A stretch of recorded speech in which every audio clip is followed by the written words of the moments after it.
ऐसा कहा जाता है कि ब्रह्मा जी ने अपनी ही उत्पन्न पुत्री सरस्वती से शादी की थी। आज की इस वीडियो में हम आपको ब्रह्मा और सरस्वती की कथा सुनाएंगे, जिससे आपको यह समझ में आएगा कि इस कथन में कितनी सच्चाई छुपी है और ब्रह्मा सरस्वती के बीच वास्तविक संबंध क्या है। ग्रंथों के अनुसार सृष्टि की रचना ब्रह्मा जी द्वारा की गई है, जबकि इस ब्रह्मांड के पालनकर्ता के रूप में भगवान विष्णु और सृष्टि के संहारक के रूप में भगवान शिव को जाना जाता है। हिंदू धर्म में ब्रह्मा, विष्णु और महेश शिव को सृष्टि के निर्माता, पालक और संहारक के रूप में प्रतिष्ठित किया गया है।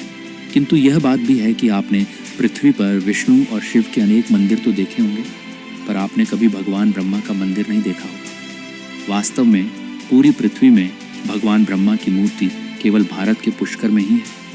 कुछ लोगों का मानना है कि भगवान ब्रह्मा की पूजा न होने का कारण माता सरस्वती से जुड़ा हुआ है।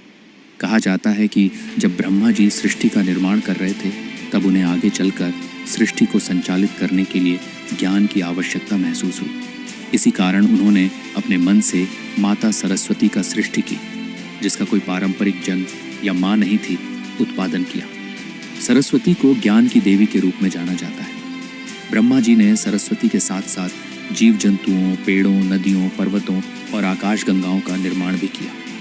निर्माण प्रक्रिया के दौरान ब्रह्मा जी सरस्वती के रूप और ज्ञान से अत्यंत आकर्षित हो गए। उनके मन में उनके प्रति मोह उत्पन्न हो गया, जिससे देवलोक में विवाद छिड़ गया कि ब्रह्मा जी ने अपनी उत्पन्न पुत्री से विवाह करके एक नैतिक और आध्यात्मिक गलती कर दी है। समय के साथ ब्रह्मा जी और सरस्वती ने लगभग 100 वर्षों तक वन में पति पत्नी के रूप में निवास किया। इस मधुर जीवन के दौरान उनका प्रेम बना रहा और उनका एक पुत्र हुआ, जिसे स्वयंभू मनु कहा गया।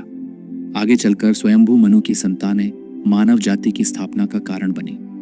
भगवान ब्रह्मा के इस व्यवहार के कारण देवलोक में यह निर्णय लिया गया कि भगवान ब्रह्मा की पूजा व्यापक रूप से नहीं की जाएगी। कुछ सूत्रों के अनुसार सरस्वती पुराण में बताया गया है कि ब्रह्मा जी ने सरस्वती को अपने मन से उत्पन्न किया था और उनकी खूबसूरती पर मोहित हो गए थे। जब माता सरस्वती ने इस बात को समझा तो वे ब्रह्मा की नज़रों से बचने के लिए रूप बदलकर धरती पर आ गई, पर ब्रह्मा जी ने हार नहीं मानी और उन्हें खोज लिया।